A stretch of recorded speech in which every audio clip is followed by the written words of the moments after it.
মহকুমা শাসকের কার্যালয়ের নাকের ডগায় ঝান্ডা মুন্ডার রমরমা আসর। রাতের আধারে বিদ্যুতের বাতি লাগিয়ে চলছে এই আসর।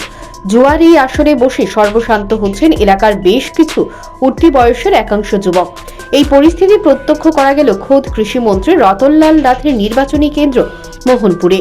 রাজ্য সরকার ত্রিপুরার ছেলে মেয়েদের নেশামুক্ত করতে তাদেরকে যখন খেলাধুলার প্রতি আকৃষ্ট করার উদ্যোগ নিয়েছেন, সেখানে খোদ কৃষিমন্ত্রীর নির্বাচনী কেন্দ্রে চলছে রমরমা ঝান্ডা মুন্ডার আসর। আর এই আসরের 1 নম্বর তালিকায় আছে মহকুমা পুলিশ সুপারের কার্যালয়ের বেশ কয়েকজন পুলিশ কর্মী। মোহনপুর এসডিএম অফিসের নাকের ডগায় চলছে দিবারাত্রি ঝান্ডা মুন্ডার আসর। মহকুমা শাসক সুভাষ দত্ত, মোহনপুর মহকুমা পুলিশ আধিকারিক ডক্টর কমল বিকাশ মজুমদারের চোখে পড়ছে না এই আসর, কারণ তারা নিজেরা শীততাপ নিয়ন্ত্রিত কক্ষের বাইরে গিয়ে খোঁজ খবর করার সময় তাদের কাছে নেই। যেখানে খোদ পুলিশ কর্মী 1 নম্বর জুয়ারি, সেখানে পুলিশ কি আর জুয়ার বিরুদ্ধে পদক্ষেপ গ্রহণ করবেন?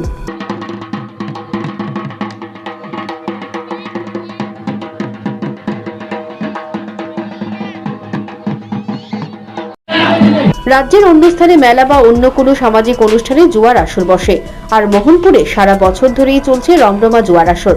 কোথাও মেলার নামে ঝান্ডা মুন্ডা, আবার কোথাও মেলা ছাড়াই চলছে এই আসর। লক্ষ লক্ষ টাকার বিনিময়ে ম্যানেজ পুলিশ। কোথাও পুলিশ দাঁড়িয়ে জুয়া খেলছেন, কোথাও পুলিশ যাওয়ার সৎসাহসটুকু জোগাতে ব্যর্থ। মোহনপুর বিধানসভার অভিচরণ এলাকায় মাসব্যাপী জুয়ার আসর চলে আসছে। পুলিশ প্রশাসন, মহকুমা প্রশাসন, ছোটু জগন্নাথ। এরপর মোহনপুর, বামুটিয়া সহ বিভিন্ন এলাকায় চলে এই জুয়ার আসর।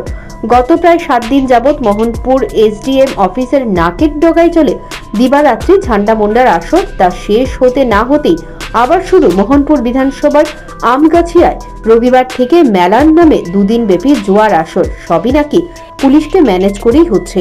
খবর প্রকাশের পর এখন দেখার মোহনপুর মহকুমা শাসক সুভাষ দত্ত, মোহনপুর মহকুমা পুলিশ আধিকারিক ডক্টর কমল বিকাশ মজুমদার জুয়ার আসরের বিরুদ্ধে কী পদক্ষেপ গ্রহণ করেন।